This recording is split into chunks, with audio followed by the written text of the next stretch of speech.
Hey guys, and welcome to a new tutorial. A lot of you asked me for tips and exercises for athletic training, and I think it is a really important topic for badminton players to have a good stability and mobility especially. It also is a very good thing that you can do at home, because at the moment we have crazy times with the coronavirus. I also have to stay here at home, and it's really hard to find something that you can do when you are not able to train on court. In this video I will go in detail on the topics of stability and mobility training for badminton players. I will explain you why it is so important, then how to do it in general, and in the end I will show you my favorite exercises for mobility and stability training at home. So you don't need anything, you don't need any tools for that, and you can train, you make a good workout at home with these exercises.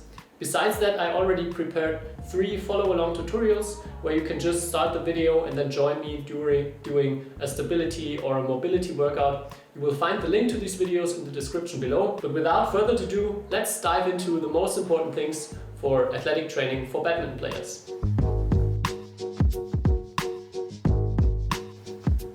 First of all, we want to start with the why. So why we actually should do stability and mobility exercises when we are badminton players. And the first thing, I think that's the obvious thing that most people would say right away. We want to prevent injuries, we want to stay healthy on court, and of course that is one big goal of doing athletic training.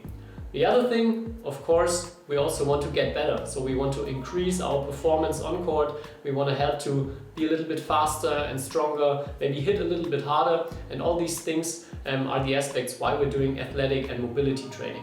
You will also learn that mobility is not only about getting more flexible and preventing injuries, but also mobility can help you to get better and increase your performance.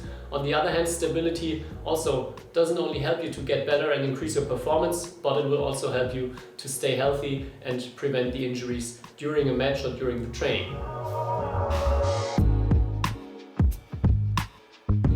Second step, we want to look at how mobility and stability training should look like. And there are some things that are really important, and the first thing that you should know is what part of the body should be mobile, where you should do mobility exercises, and where you should be stable and focus on stability exercises. And there are some, especially joints, that have more of a mobile function and some that have more of a stable function. If you want to know more about the theory behind these mobile and stable joints, the whole thing I'm going to talk about, or I refer to, is the so-called joint-by-joint approach. In the description you will find a few articles. I will just link to them where you can find out more about the joint-by-joint approach, but I will just go over it quickly.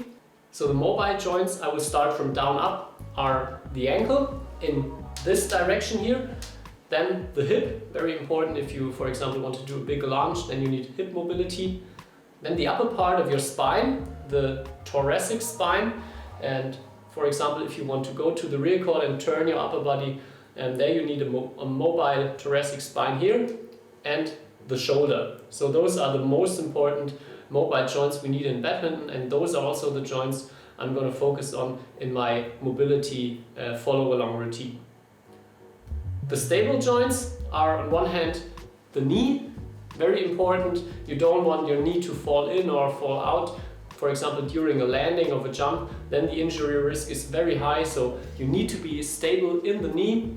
You also need to be stable here in the lower part of the spine, around your core area, the so-called lumbar spine, and also this part of the shoulder. So not the shoulder joint, but the scapula. So here you also want to be stable. You don't want your shoulder to always go forward and backwards when you, for example, hit a shot. Here you want to be stable, and only the joint wants to be mobile. So shoulder is a little bit difficult because it has 2 roles, but all the other joints I just showed you have a clear function. Some of them should be very mobile, some of them should be very stable.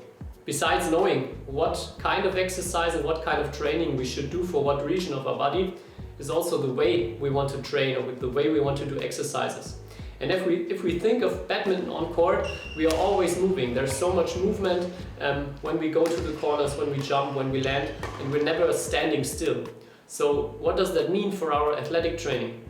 In my eyes, it is very important that you always try to take dynamic exercises where you always have some movement in them, and you have to try, for example, if you do stability training, you have to balance something out, or that you have to work against your body doing some movements to one direction. So it's never like a pure plank where you're just holding for 30 seconds. There should always be some movement in. Same goes for mobility training. You don't want to do long excessive stretches.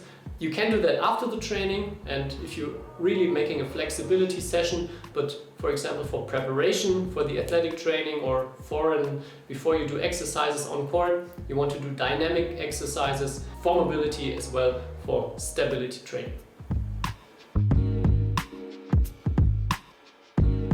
Okay, so let's get into some specific exercises for stability training.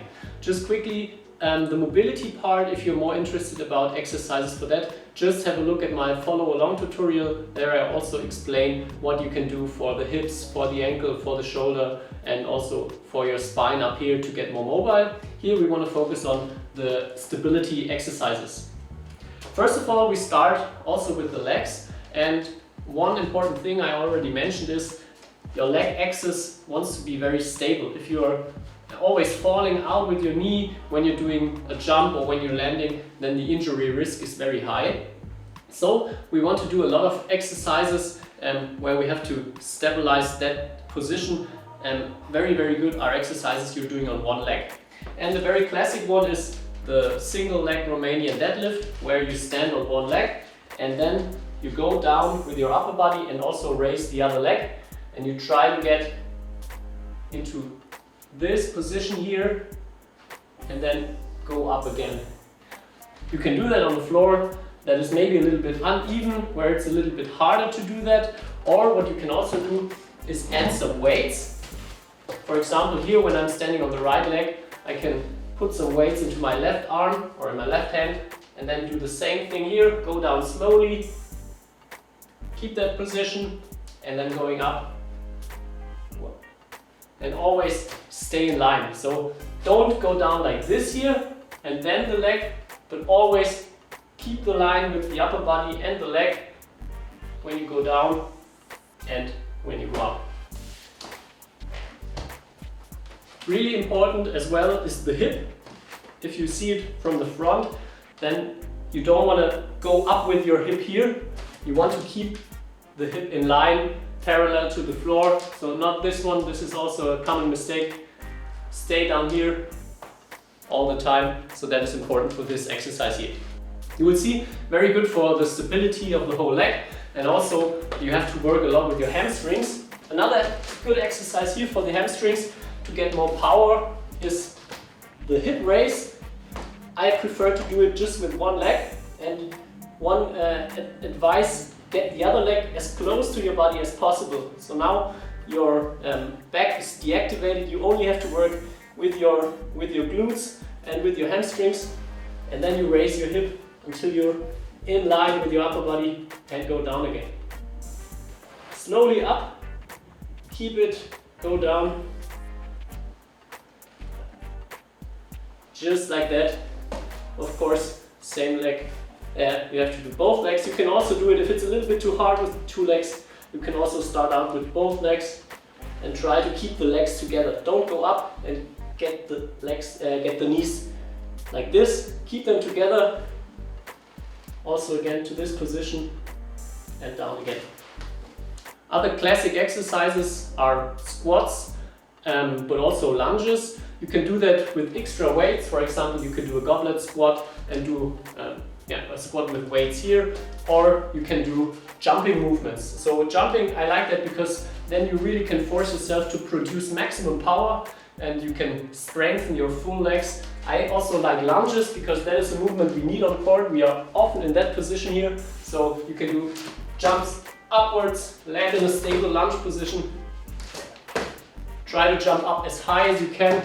So you really have to work a lot with your legs, and also a good exercise you can put into your daily athletic training. Okay, let's get a little bit up. Let's focus on the core now, and first exercise is about the abs.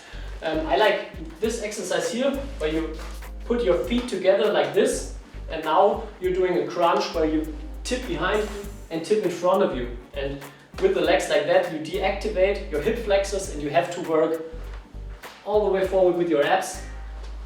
So really nice exercise from here, get really far forward, so you work the abs. Two other classic exercises, you've probably seen them before, is the dead bug, where you always stretch one leg and the diagonal arm, and then you always change between right and left. Always keep your shoulders up. Another exercise where you also have a bit of movement in it. You start with both legs stretched upwards, then you lower one leg, and then you can clap in front of this leg. Change between right and left, again, change, clap. So also a nice exercise for here, for the abs, and there you also have a lot of hip flexor work as well. For the core, of course, you can also do all kind of push-up exercises or the plank.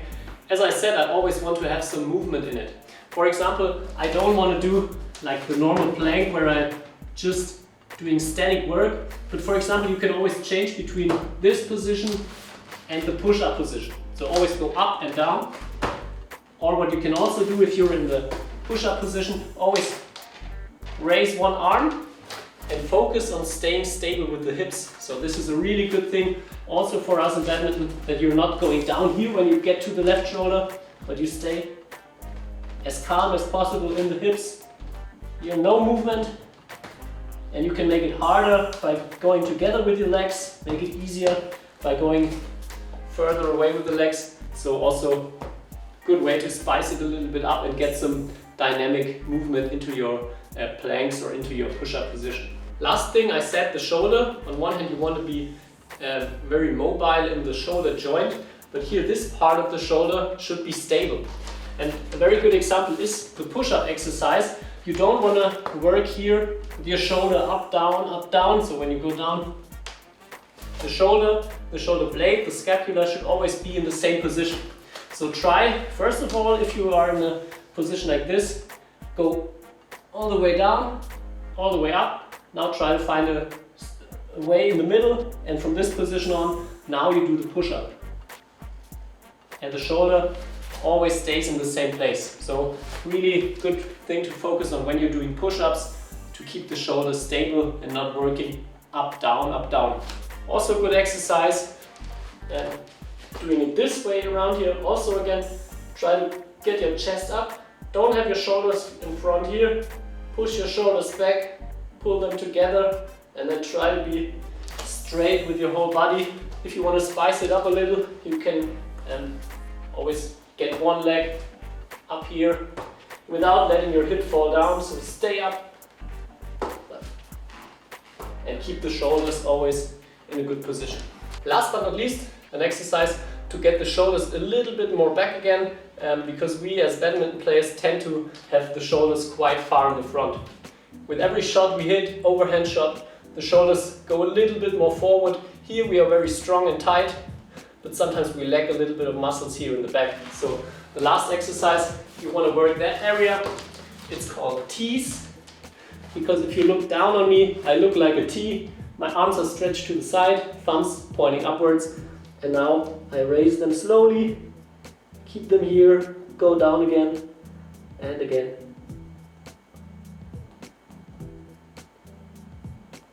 Looks very easy, but I can assure you it starts to burn if you do it really in a good way and slowly here in the back, and it will help you to stay away from injuries, and also it will increase your mobility again. If your shoulder's always here in front, you will lose mobility in the end with your shoulders, and so it will help you on one end to prevent injuries, but also to have a better technique with your shots, because you get more mobile again.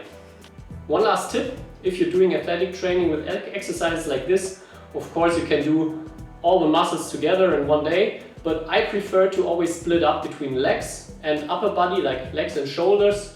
And no matter what I do, no matter if I do legs, no matter if I do upper body, I always put in the core. Core strength is so important. So for example, Monday and Thursday I do legs and the core, and Tuesday, Friday, for example, I do core and shoulder and arms. So I try to split it a little bit up, and only 10 to 20 minutes every day can make a massive difference on how fit you stay on court and also on how healthy you stay when you play and train. In the 2 follow-alongs, I do exactly that. There's one follow-along for legs and core and one follow-along for core and shoulders and arms, where I do exactly these kind of exercises I just showed you. You don't need anything to work with. You can add some weights if you want, but you don't have to. Just have a look at them, and I would love to hear from you there, maybe in the comments, and I hope you can use them for your daily training routines. There you have it, boys and girls. I hope you have a better understanding now of mobility and stability training in general and also for badminton players, and you also have a good idea what you can do at home if you want to do mobility or stability workouts.